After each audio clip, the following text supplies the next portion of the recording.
시청자 여러분 안녕하십니까? 뉴스9 윤정호입니다. 이제서야 겨우 미국 트럼프 대통령과 대한민국 대통령 권한대행이 취임 후 첫 통화를 했습니다. 트럼프발 상호 관세가 정식 발효하면서 세계 정세가 한 치 앞을 내다보기 힘든 상황으로 빠져드는 시점에 그나마 한미 양국이 첫걸음을 뗀 겁니다. 이를 계기로 대미 협상이 제대로 시작됐으면 하는 바람입니다. 특히 이번 통화에서 관세와 방위비 분담, 조선 협력까지 연계한 이른바 패키지 빅딜 가능성도 제기됐는데 우리에게 득이 될지 아니면 역효과를 낳을지는 두고 볼 일입니다. 오늘 뉴스9은 이제 막 시작한 한미 협상 상황부터 짚어보겠습니다. 먼저 홍연주 기자입니다. 어젯밤 9시부터 28분간 이뤄진 트럼프 미 대통령과의 첫 통화에서 한덕수 권한대행은 미국 신정부에서도 한미 동맹 관계가 확대 강화해 나가기를 희망한다고 말했습니다. 특히 한 대행은 한국이 경쟁력 있는 조선업과 알래스카 LNG 개발, 무역 균형 등을 먼저 거론했는데 협상 테이블에 모든 방안을 꺼내놓고 논의하는 패키지 빅딜에 나설 것임을 시사한 것으로 전해졌습니다. 저희가 가지고 있는 모든 걸 쏟아부어서 이 위기를 극복할 수 있도록 그렇게 해야 되겠습니다. 트럼프 대통령도 통화 직후 무역이나 관세에 포함되지 않는 다른 사안들도 함께 다루며 협상하고 있다며 원스톱 쇼핑이란 표현을 썼는데 양측이 경제와 안보를 아우르는 포괄적 협상에 공감대를 이뤘다는 평가가 나옵니다. These are going to be tailor-made deals. They are not going to be off-the-rack deals, as the president has called it. 정부 관계자는 관세 발효를 하루 앞두고 1010만고 끝에 이뤄진 통화로 한미 간 협의에 물꼬가 트였다며 한 대행의 미국 방문에 대해서도 이제부터 양국이 서로 얘기를 해봐야 한다며 가능성을 열어뒀습니다. 정상 차원의 한미 소통은 트럼프 당선 직후인 지난해 11월 윤석열 전 대통령과의 통화 이후 5달 만입니다.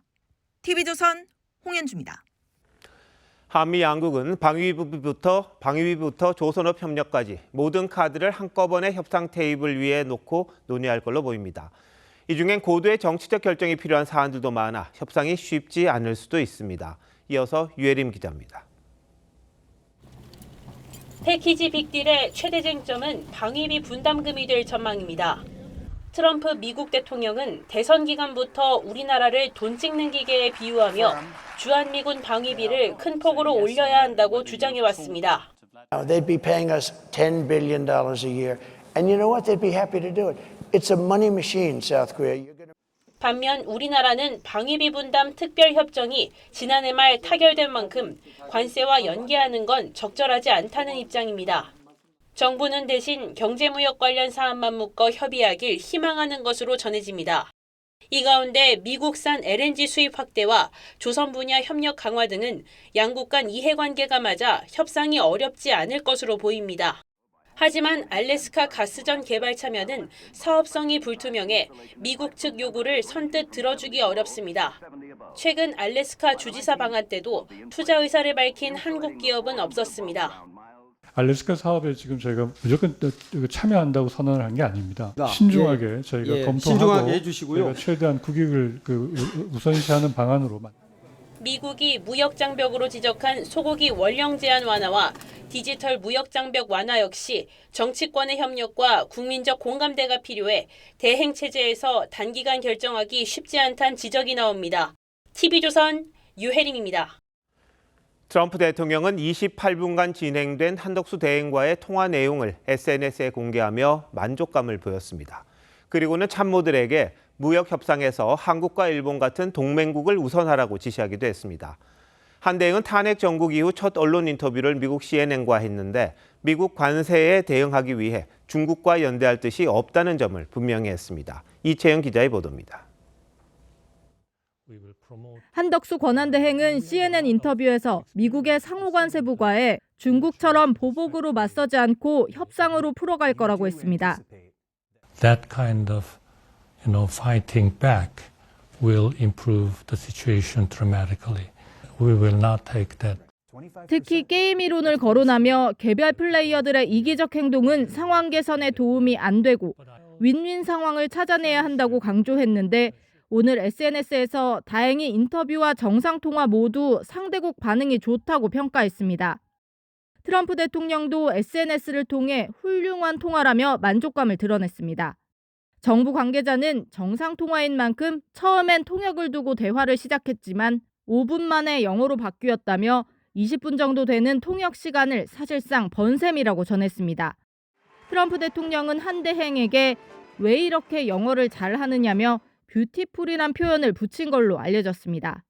In a very cool way, assess what this kind of 25% means for us, and we should. 또 참모들에겐 무역 협상에서 한국, 일본과 같은 동맹과의 협상을 우선하라는 지시를 했다고 백악관은 전했습니다. 트럼프 대통령은 대화 중 김정은과의 친분도 언급했는데 한대행이 비핵화 공조를 강조하자 물론이라며 공감을 표한 걸로 전해졌습니다. 마코 루비오 국무장관이 이르면 다음 달 방한하는 일정을 양국이 조율 중인 걸로도 알려졌습니다. TV조선 이채연입니다. 트럼프 대통령이 한덕수 권한대행과의 첫 통화에서 한미 방위비 분담금 인상을 시사했습니다. 자신이 올려놓은 방위비 분담금을 바이든 정부가 무산시켰다고도 했는데 사실인지 김주영 기자와 따져보겠습니다. 김 기자, 트럼프 대통령이 통화 직후에 방위비 얘기를 직접 꺼냈다면서요? 네, 트럼프 대통령이 자신의 SNS에 한국의 대미무역 흑자, 관세와 조선, 미국산 LNG와 알래스카 가스 개발 투자에 대해 얘기했다고 했고요. 미국이 한국에 지불하는 대규모 군사보호 비용 문제에 대해서도 논의했다고 했습니다. 그러면서 첫 임기 때 한국이 한화로 수조 원의 군사 비용을 지불하기 시작했는데 바이든 대통령이 이 거래를 종료했다고 주장했습니다. 자, 그럼 트럼프 일기 때에 우리가 수조 원을 지불했었는데 바이든 때 줄어들었다, 이 말을 한 거잖아요. 진실입니까? 사실이 아닙니다. 우리가 수조 원의 방위비를 분담한 적은 없고 바이든 정부 때 분담금이 줄어들지도 않았습니다. 트럼프 1기 때인 2019년에 체결된 10차 방위비 협상액은 1조 300억 원대였고요. 이듬해 협상에서 트럼프 대통령이 원래 방위비의 5배인 50억 달러, 6조 원 넘는 돈을 내라고 했었는데 당시 한미 간 입장차가 좁혀지지 않으면서 협상이 이뤄지지 않았습니다. 그래서 주한미군 소속 한국인 근로자들이 무급휴직이 되는 사태가 벌어졌고요. 결국 바이든 정부로 정권이 교체된 2021년에야 13.9% 인상에 합의하는 11차 협정이 이뤄졌습니다. 자, 그럼 우리가 지금 부담하는 방위비 분담금 얼마 정도입니까? 네, 올해 한국이 부담하는 방위비는 1조 4천억 원가량입니다. 우리 정부는 트럼프 대통령 당선에 대비해서 지난해 10월에 바이든 정부와 내년부터 향후 5년간의 방위비를 결정하는 12차 협정을 미리 해놨는데요. 내년 방위비는 올해보다 8.3% 늘어나는 대신 2030년까지는 물가 상승률에 맞춰서 기존보다 증액을 덜 하기로 해놓은 상태입니다. 자, 그런데 트럼프 대통령이 방위비를 강조해서 말을 했잖아요. 기존에 했던 협상을 뒤집을 수도 있다, 이렇게 봐야 되는 것 아닙니까? 네, 충분히 가능성이 있어 보입니다. 총리실에 따르면 어제 통화에서 방위비는 트럼프 대통령이 먼저 꺼낸 의제였다고 하는데요. 트럼프 대통령은 첫 의회 연설에서도 한국을 콕 집어 방위비 얘기를 했습니다. And we give so much help militarily and in so many other ways to South Korea. 과거 재임 시절에도 트럼프 대통령은 5년 단위로 하던 방위비 협상을 1년 단위로 바꾸자고 압박했고 주한미군 철수 카드도 꺼냈습니다. 이번에도 더 강한 조건을 들고 나올 수 있다는 우려가 나오고 있습니다. 우리는 그럼 어떻게 대응해야 합니까? 네, 전문가들은 일단 국가 간 기존 협정을 존중해야 한다는 기조로 대응해야 된다고 봤고요. 미국산 무기를 사는 등 방위비 항목에 없는 추가 비용을 요구할 가능성도 대비해야 된다고 봤습니다. 무엇보다 트럼프 대통령이 안보, 관세, 투자를 모두 아우르는 원스톱 거래를 말한 만큼 전략적 이익을 취하면서 특히 안보를 보장받아야 한다고 했습니다. 북핵 위협에 대응하기 위해서 어떠한 미국의 추가적인 안전 보장이 있을 것인가, 그것을 받아내면서 미국의 대외 정책에 협조하는 그런 지혜가 필요하다고 봐요.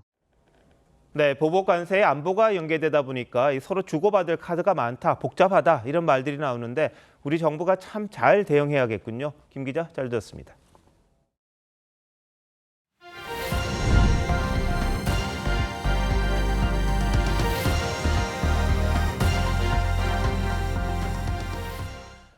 이재명 민주당 대표가 조기 대선 출마를 위해 대표직에서 물러나면서 대선 출마를 공식화했습니다. 같은 날 국민의힘에선 김문수 전 고용노동부 장관이 출마를 선언했는데 이 전 대표를 직접 겨냥했습니다. 신경희 기자입니다.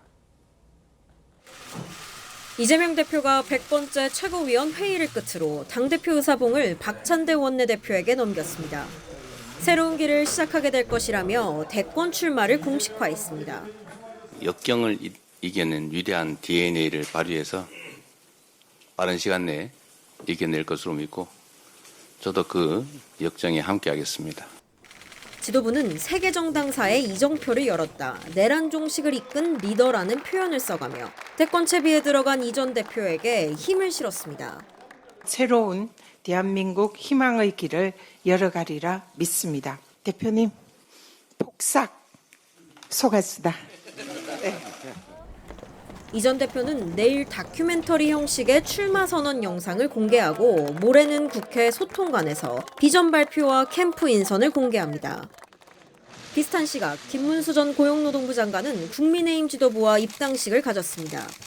이러한 분이 우리 당의 경선 후보들 중에 한 분으로 이렇게 모시게 된 것을 굉장히 영광으로 생각을 합니다.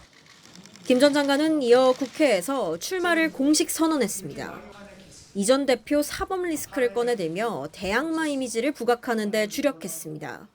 12가지 죄목으로 재판받고 있는 피고인 이재명을 상대하기에는 가진 것 없는 깨끗한 손 이 김문수가 제격이 아니겠습니까? 대권 도전 의지를 밝혀왔던 다른 주자들의 출마 선언도 줄줄이 예정돼 있습니다. 한동훈 전 대표는 내일 오후 국회 본관 계단에서, 오세훈 서울시장은 오는 13일 출마를 선언합니다. 홍준표 대구시장은 모레 시장직을 사퇴한 뒤 14일 출사표를 던질 계획입니다. TV조선 신경입니다.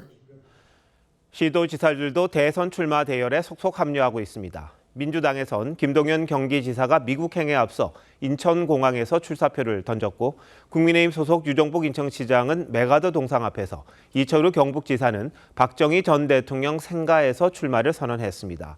후보마다 나름 의미 있는 장소를 택한 건데 박한솔 기자가 취재했습니다.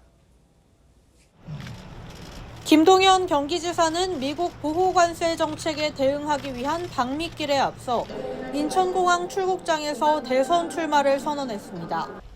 경제관료 출신이라는 점을 강조하기 위한 전략으로 풀이됩니다. 이대로는 안 된다는 절박감으로 출마합니다. 정권 교체, 그 이상의 교체가 필요합니다. 실천하지도 못할 포퓰리즘 경제 정책은 하지 않겠다고 했는데 당내 유력 주자인 이재명 전 대표를 견제한 발언으로 해석됐습니다.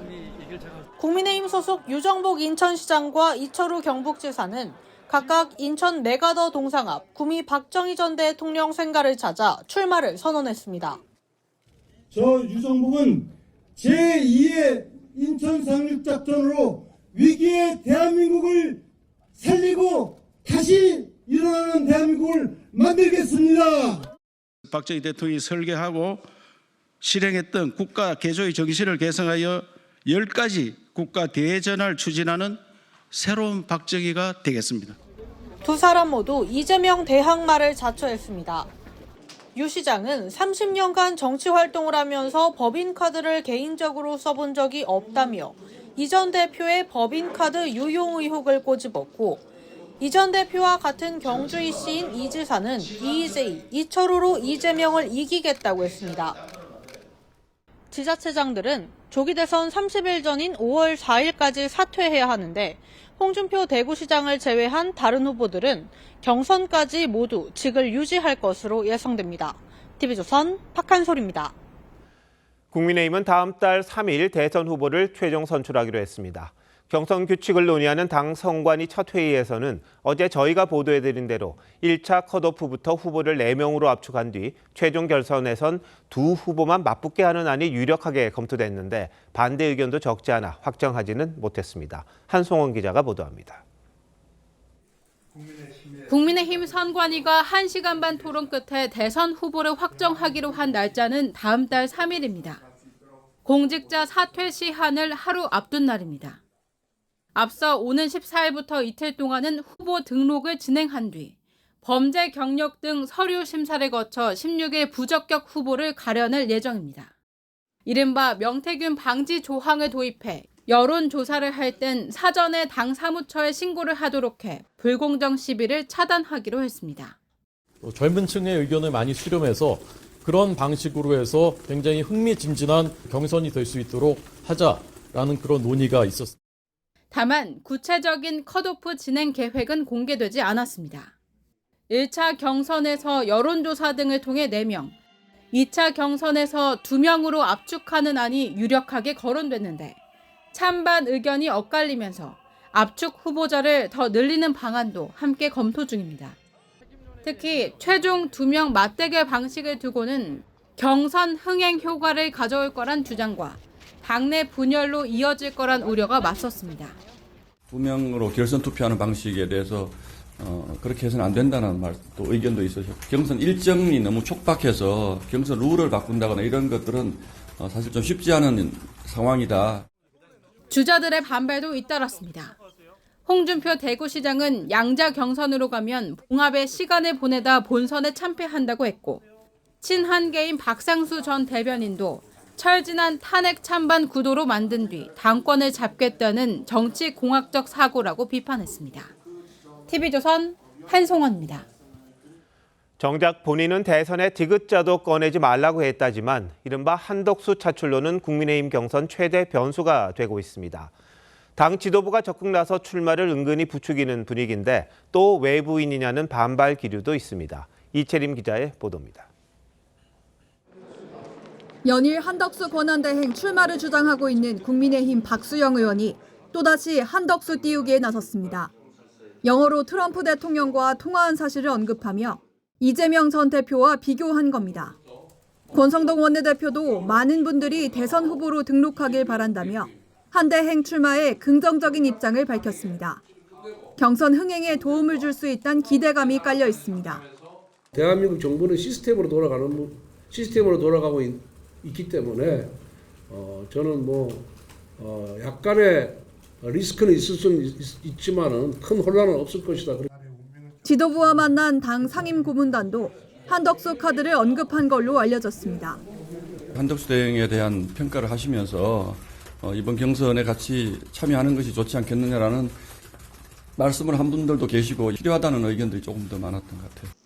다만 선거 관리를 해야 할 권한대행이 후보로 뛰는 게 맞느냐는 우려도 있습니다. 대통령 권한대행 영입까지도 마다 않겠다는 모습을 우리 국민들이 곱게 볼 것인지 우려하는 심정입니다. 경쟁 주자들은 내심 불편한 모습입니다. 출마를 고심하고 있는 한 국민의힘 의원은 당내 주자들은 뭐가 되느냐, 또 외부인을 찾느냐고 했고, 다른 후보 측에서도 국정관리와 정치는 다른 영역이라고 했습니다. 경선 후보 등록 기간이 다음 주 초로 미뤄지면서 한덕수 대행 출마 여부를 둘러싼 당내 논쟁은 당분간 계속될 전망입니다. TV조선 이채리입니다. 네, 각 당이 본격적으로 경선 체제에 들어갔습니다. 오늘부터 각 당의 경선 주자들을 만나보는 순서 다시 이어가는데요. 세 번째로 오늘 오전 공식 출마를 선언한 김문수 전 고용노동부 장관 스튜디오에 모셨습니다. 어서 오십시오. 예, 반갑습니다. 자, 어제 국무회의 끝으로 이제 물러나셨는데요. 네. 이 계엄과 탄핵 전국에서 나름 소회가 있으실 것 같아요. 한 말씀 해주시면요.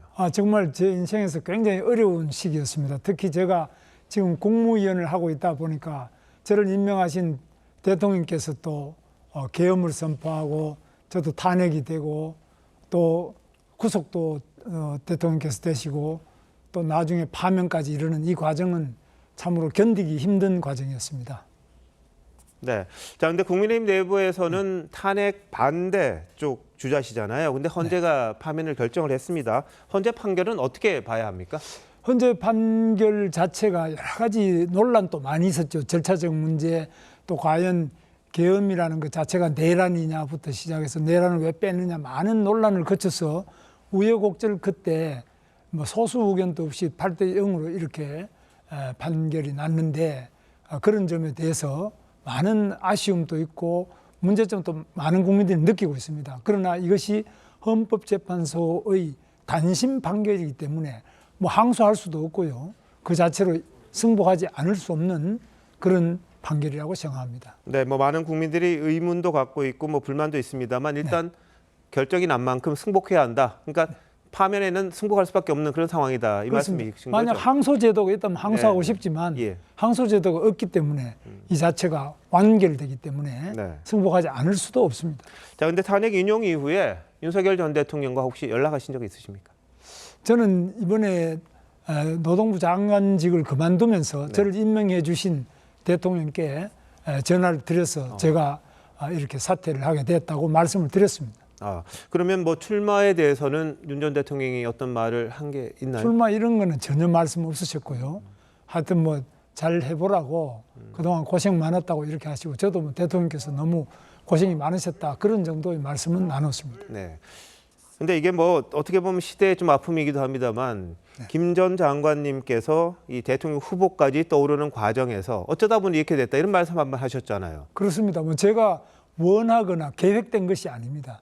그런데 어떻게 참 국민들이 너무 답답하고 이렇기 때문에 그냥 저를 이름을 부른 사람이 한두 명 나타나다가 이게 이제 요즘에 좀 많아져서 이렇게 된 것 같습니다. 자, 근데 그 계기가 국회 본회의장에서 민주당이 그 국무위원들에게 사과를 하라고 요구를 했습니다. 네. 그때 이제 혼자 앉아 계셨던 게 가장 계기가 됐다 이런 주장을 하는 분들도 있는데 그러다 보니까 다른 주자들에 비해서 우리 김 전 장관님께서 대선 준비가 소홀한 게 아니냐 이런 문제를 제기하는 분도 있습니다. 거기에 대해서는 어떻게 말씀하시겠습니까? 뭐 대선 준비를 저는 한 적이 없었고요.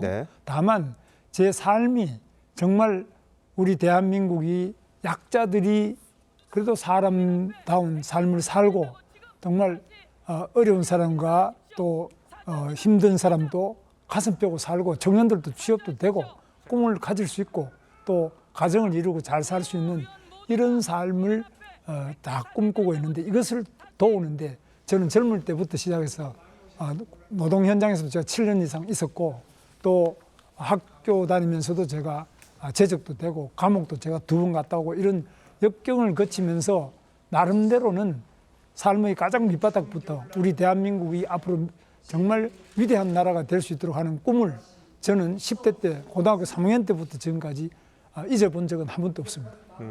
그런 점들이 이제 우리 장관님을 대통령이 되게끔 이제 돼야 되겠다 이런 생각을 갖게끔 했다 이렇게 하면 됩니까? 뭐 저 삶에 대해서 잘 모르시겠지만 저 나름대로는 그러한 인생의 여러 가지 우여곡절을 겪어왔기 때문에 아는 분은 또 아실 거라고 생각합니다. 물론 뭐 김 장관님이 가장 청렴하게 살아오셨던 것에 대해서는 모두가 인정하고 또 생각이 다르신 분들도 김 장관님을 욕하지 못한다 이런 말들을 많이 들어왔었습니다. 그만큼 살아오신 삶 자체에 대해서는 모두가 인정을 하고 있는데 다만 이재명 전 대표를 이길 대항마로 깨끗함 그리고 소박함 이런 것들을 말씀하시긴 했습니다만 본선 경쟁력이 과연 있느냐 다시 말해서 중도 확장성이 있느냐 이런 지적이 있거든요. 그건 어떻게 이겨내실 생각이세요? 그 점은 이재명 대표가 민주당의 후보라고 거의 기정사실화되고 있다면 이재명 후보에 대해서 당당하게 맞서서 깨끗하게 이길 사람은 누구일까?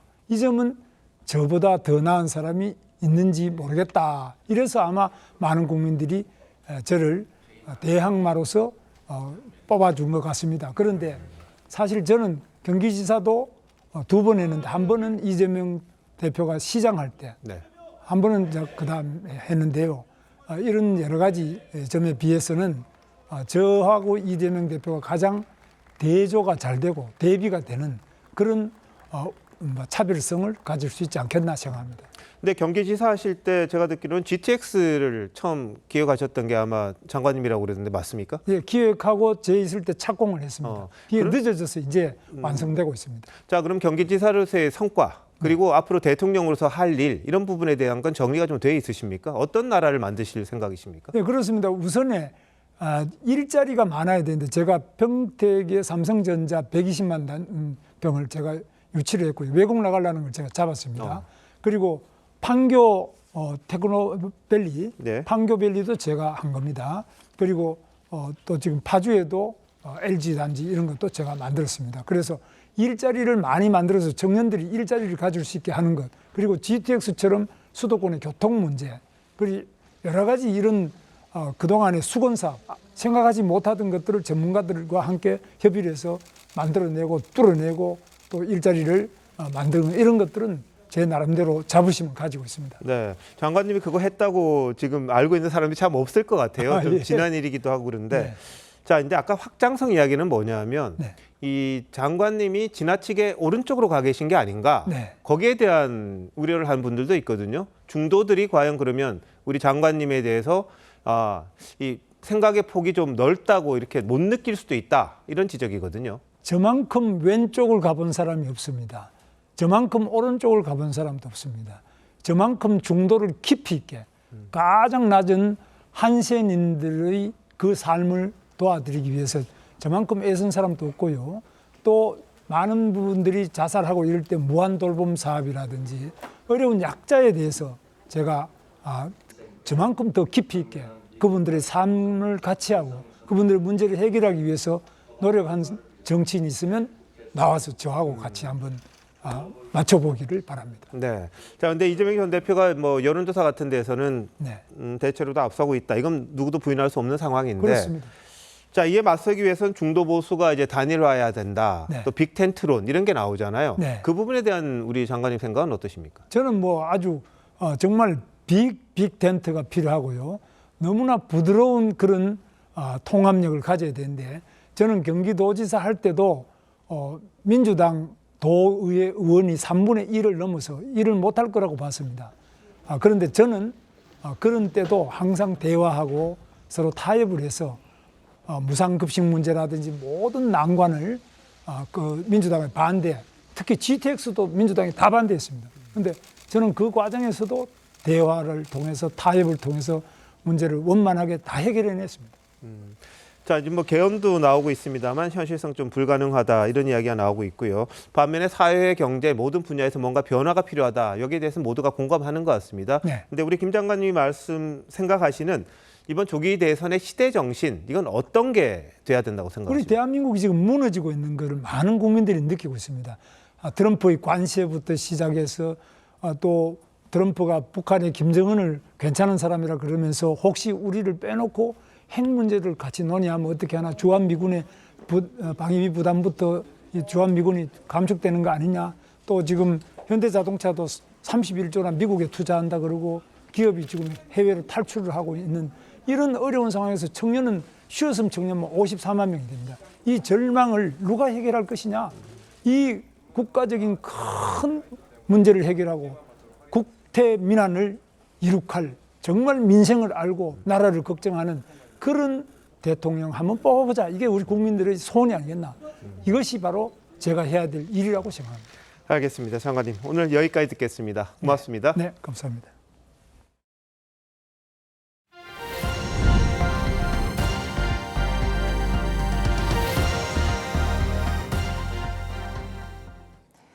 어제 한덕수 권한대행이 대통령 몫의 헌법재판관 후보자를 지명한 뒤 파장이 이어지고 있습니다.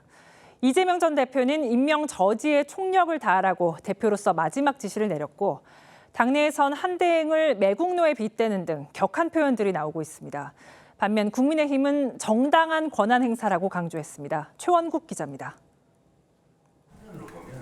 이재명 전 대표는 마지막 최고위를 주재하며 한덕수 권한대행의 헌법재판관 지명은 권한 없는 자의 행위로 당연히 무효라고 주장했습니다.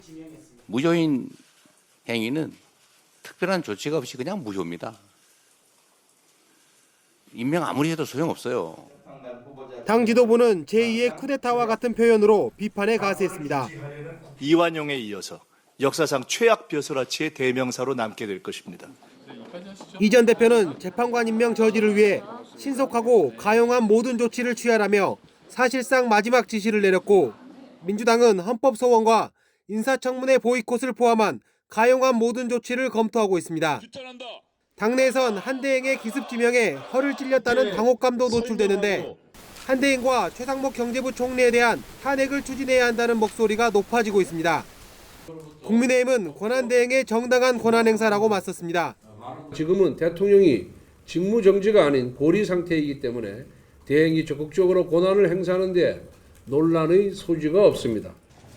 그러면서 민주당이 연일 저주에 가까운 막말로 한 대행 발목을 잡고 국정 운영에 회방을 놓는다며 임명권 행사는 헌재의 기능 마비를 막으려는 결단이자 탄핵 남발로 행정부가 마비되는 최악의 경우에 대한 대비라고 지적했습니다. TV조선 최원국입니다. 이런 상황에서 헌법재판관 후보자로 지명된 이완규 법제처장이 국회 법사위에 나왔습니다. 민주당 의원들은 이 처장이 계엄 사태 피의자 신분인 점을 문제 삼으면서 잦은 사퇴를 촉구했습니다. 하지만 이 처장은 사실상 사퇴 거부 의사를 밝혔습니다. 장세희 기자입니다. 민주당은 비상계엄 다음 날 이완규 법제처장이 대통령 안전가옥에서 이뤄진 4인 회동에 참석해 수사를 받고 있다는 점을 집중적으로 파고들었습니다. 기소가 됐을 경우는 이거 심각한 거 아니냐. 그럴 때는 어떻게 하시겠냐는 것에 대해서 전혀 기소될 만한 그 일이 아니었다고 저는 생각을 합니다. 기소가 된다면 그때 가서 생각을 하겠습니다. 자진 사퇴 요구엔 한덕수 권한대행의 결정을 존중한다는 말로 사실상 거부했습니다. 저는 권한대행께서 결정한 것을 존중할 따름입니다. 민주당 의원들이 거듭 사퇴를 요구하는 과정에서 국민의힘 의원들과 고성이 오가기도 했습니다. 수용하지 않고 사퇴해 주는 거예요. 결단해 주시기 바랍니다. 말씀해 주세요. 제 발언 시간입니다. 예의를 지킵시다. 할 때는 쫄랑쫄랑 나서고 자기 할 때는 조용해라. 조용해! 국민의힘은 헌정 공백을 막는 게 권한대행의 당연한 의무라며 월권이란 민주당 공세를 반박했습니다. 헌재 공백을 막기 위해서 계속해서 임기를 연장하는 법안을 제출을 해왔는데 조속히 임명함으로써 헌법 재판관 부인 체제를 완성해야 된다라고 생각합니다. 하지만 민주당은 권한대행이 대통령 몫의 헌법재판관을 지명할 수 없도록 하는 헌법재판소법 개정안을 법사위 전체 회의에서 통과시켰습니다. 한덕수 대행의 지명을 무효화할 수 있도록 소급 적용 부칙을 포함시켰는데 본회의를 통과할 경우 거부권이 행사될 가능성이 높습니다. TV조선 장세희입니다.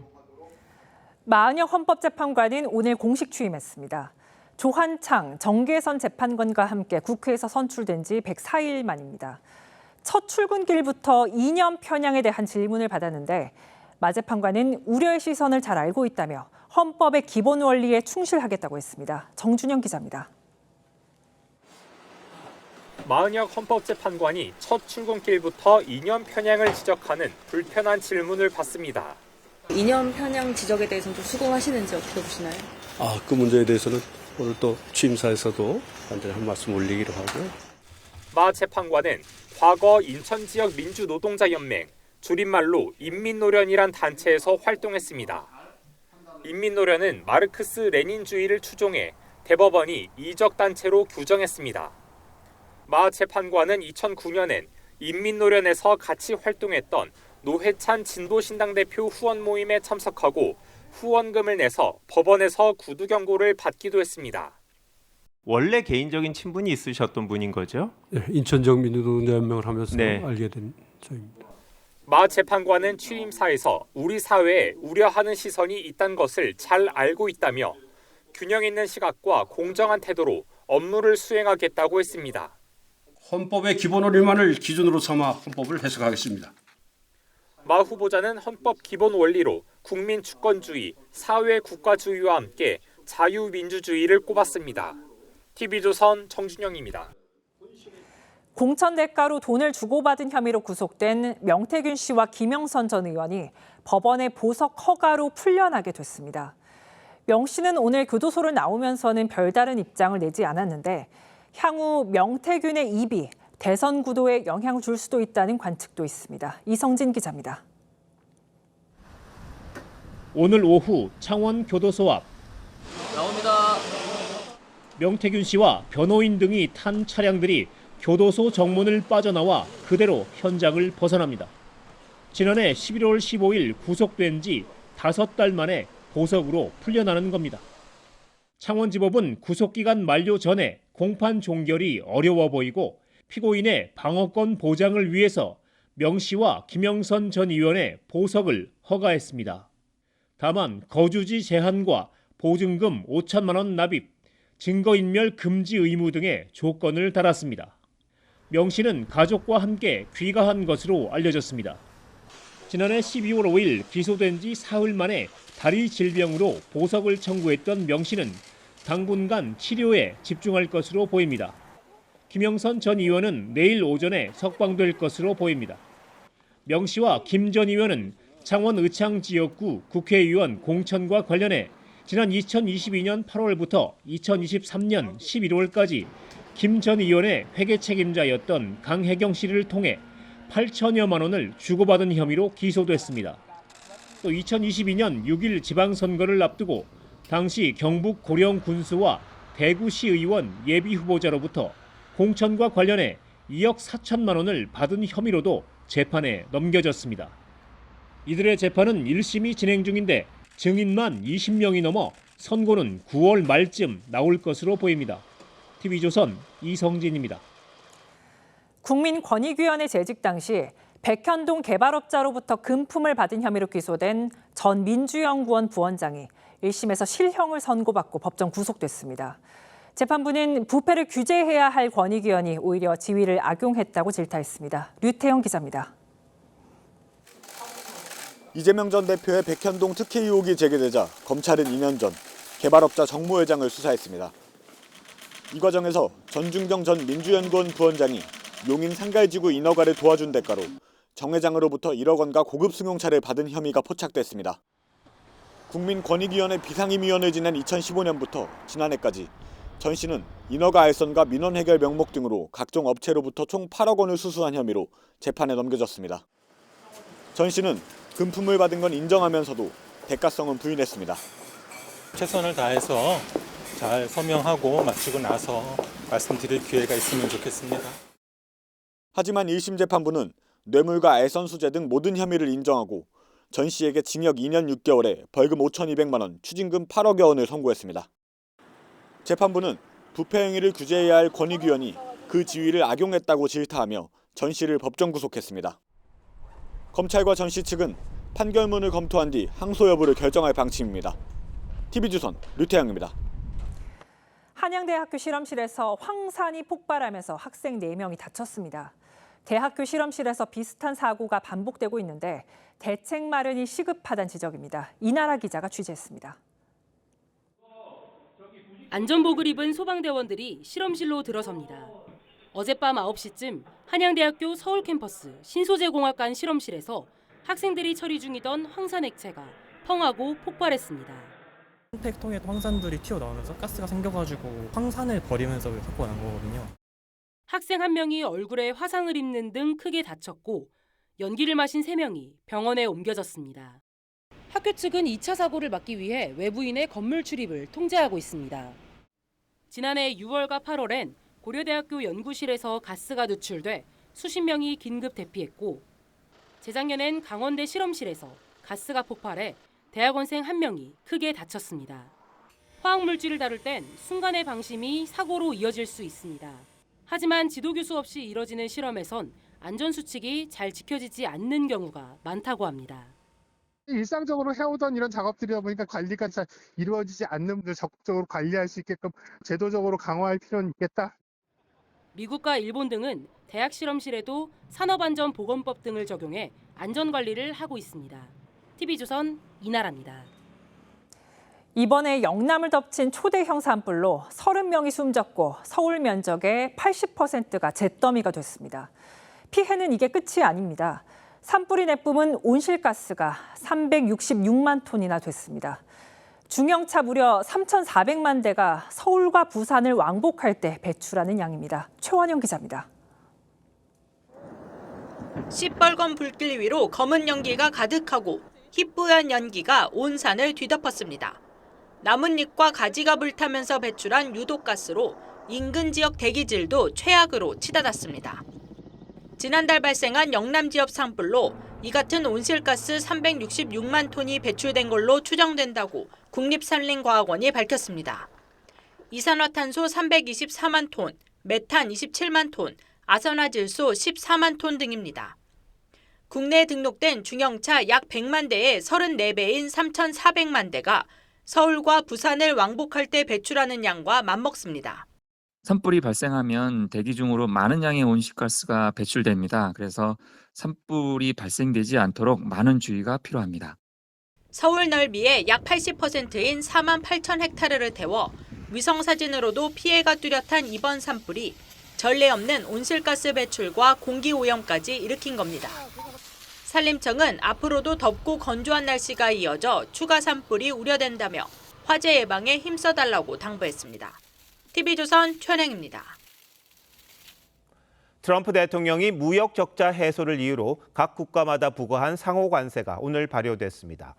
이제 미국으로 들어가는 모든 한국 제품엔 25%의 관세가 붙게 되는데 우리 기업들은 당장 가격을 올리기보다는 재고를 활용해 버티면서 정부 간 협상을 기다려본다는 생각입니다. 먼저 최수용 기자입니다. 우리 시간으로 오늘 오후 1시 1분. 미국으로 수입되는 우리나라 제품에 보편 관세와 상호 관세를 더해 25%의 관세가 붙었습니다. 기업들은 눈치 싸움에 들어갔습니다. 현대차와 기아는 미리 미국에 보내놓은 3개월치 재고로 가격 인상 없이 버텨본다는 전략이고 삼성전자는 관세율이 높지 않은 지역에서 제품을 생산해 우회 수출한다는 계획입니다. 전 세계에 약 10개 생산 거점이 있습니다. 따라서 관세에 따라서 얼로케이션을 통해 가지고 그런 부분들의 파고를 좀 넘어가려고 하고 있고요. 하지만 높은 관세가 3개월 이상 유지되면 버티기 힘들 거란 전망입니다. 이번 관세 조치가 장기화될 경우 가격 조정이 불가피해질 수도 있습니다. 다만 소비자 생활과 직결되기 때문에 당분간은 가격 조정 없이 베트남 등 동남아 국가를 제조 거점으로 삼아온 업체들은 50% 안팎의 관세가 부과되면서 가격 경쟁력을 잃었고 정부 협상 결과와 미국 수입 업체의 입만 바라보고 있습니다. 아직까지는 저희가 따로 이렇게 지적을 받거나 한 부분은 없는 걸로 확인을 했습니다. 저희도 지금은 계속 주시를 하고 있는 상황이라고 보시죠. 금융시장도 여전히 불안한 모습입니다. 코스피는 1년 5개월 만에 2,300선이 무너졌고 코스닥도 2% 넘게 빠졌습니다. 외국인이 1조 원 넘게 팔아치우면서 원달러 환율은 2009년 금융위기 이후 최고치인 1487.6원까지 치솟았습니다. TV조선 최수용입니다. 중국이 보복 관세를 부과하자 미국은 곧바로 관세율을 더 올려 무역 전쟁의 수위를 높였습니다. 기존 관세의 104% 추가 관세까지 무려 120%나 되는 관세를 매긴 겁니다. 중국도 잠시 전 추가 관세를 34%에서 84%로 올리기로 해 세계 경제의 혼란과 위기감이 더 커지고 있습니다. 변재영 기자입니다.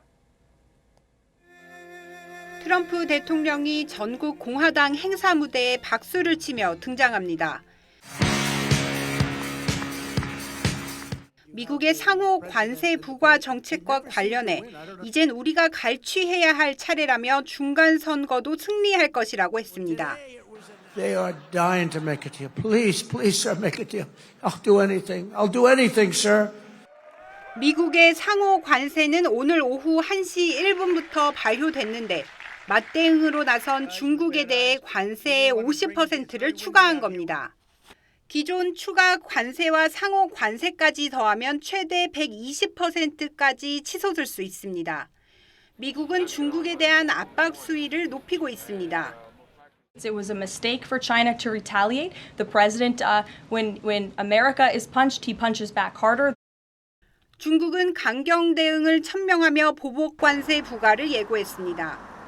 중국 관영 매체들은 중국 경제는 작은 연못이 아니라 큰 바다라며 중국 경제에 대한 자신감을 드러냈습니다. 我们将继续采取坚决有力的措施，维护自身的正当权益。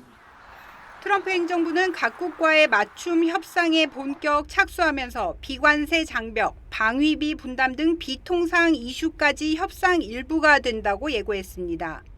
결국 미국 우선주의를 관철하겠다는 방침인데 무역 상대국들이 제시하는 해법과 미국이 요구하는 조건 사이 간극이 커 난항이 예상됩니다. TV조선 변재영입니다.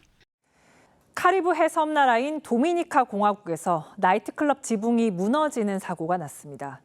현직 주지사와 전직 메이저리그 선수를 포함해 최소 98명이 숨지는 대참사가 발생했습니다. 신은석 기자입니다. 흥겹게 몸을 흔들던 사람들이 이상한 낌새를 느낀 듯 천정을 올려다보는 순간 조명이 꺼지고 무너지는 소리가 들립니다. 현지 시간 8일 새벽 도미니카 공화국의 수도 산토 도밍고의 유명 나이트클럽 지붕이 갑자기 무너졌습니다. 사상자 수가 200명을 훌쩍 넘습니다. El objetivo es todavía salvar vidas. Todavía nos falta y tenemos la fe en Dios que vamos a rescatar todavía a más con vida que están aquí en 몬테크리스티 주지사와 전 메이저리그 야구 선수 토니 블랑코, 옥타비오 도텔 등도 변을 당했습니다. 유명 가수 루비 페레스가 공연 중이었는데 생사는 불분명합니다. Realmente no tenemos información que estaba ahí con sus compañeros de trabajo. Aún no aparece ninguno del grupo. 당시 클럽 내부에는 1000명 가까이 있었던 것으로 보이는데 많은 사람들이 순식간에 무너지는 구조물을 피하지 못했습니다.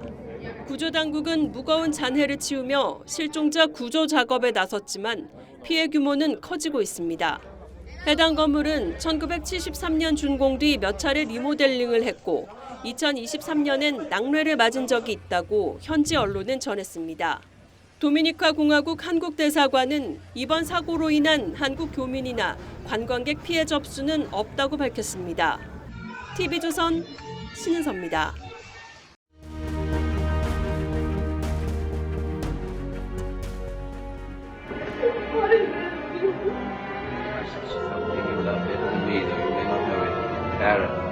But you get your strength, Red Earth of Terror.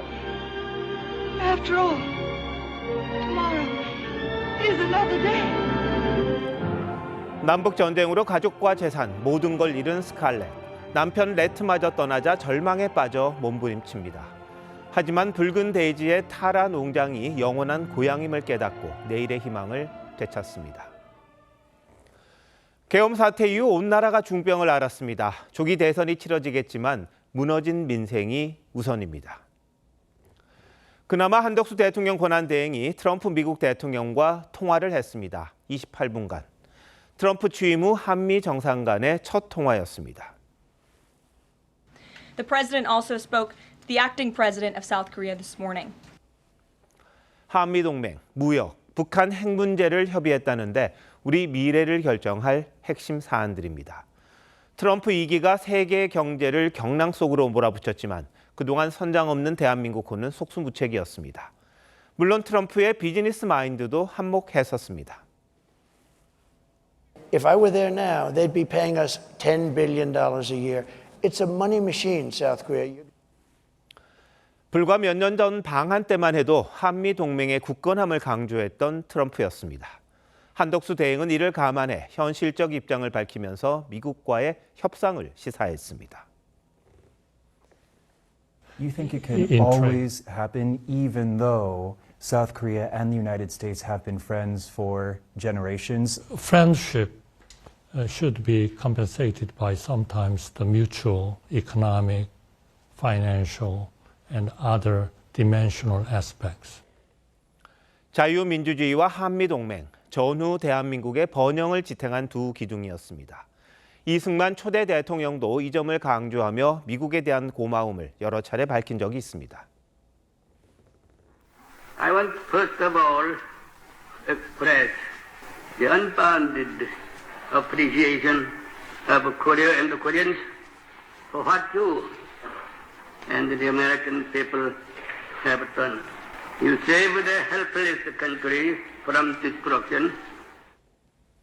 한 대행도 노련한 협상가, 경제 전문가, 외교관, 정치인으로서의 면모를 이번 기회에 잘 발휘한 듯합니다.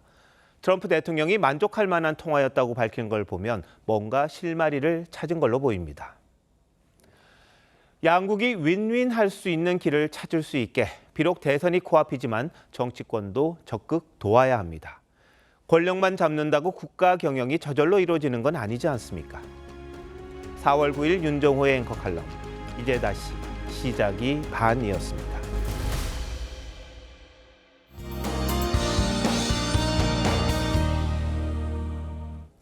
내일 새벽까지 전국 대부분 지역에 비가 내리겠습니다. 그 사이 예상되는 강수량은 제주도에 10에서 40, 전남 남해안에 5에서 20, 그 밖에 남부지방에 5에서 10, 중부지방에 5mm 미만이고요.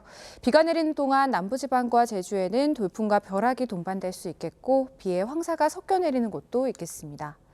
내일도 중서부를 중심으로 공기질이 탁할 때가 있겠습니다. 늦은 오후에는 경북 지역에 비가 내릴 텐데 쌀락 우박이 떨어지는 곳이 있겠고요. 새벽에는 전라 해안과 제주 해안에 기상해일 가능성이 있어서 주의하셔야겠습니다.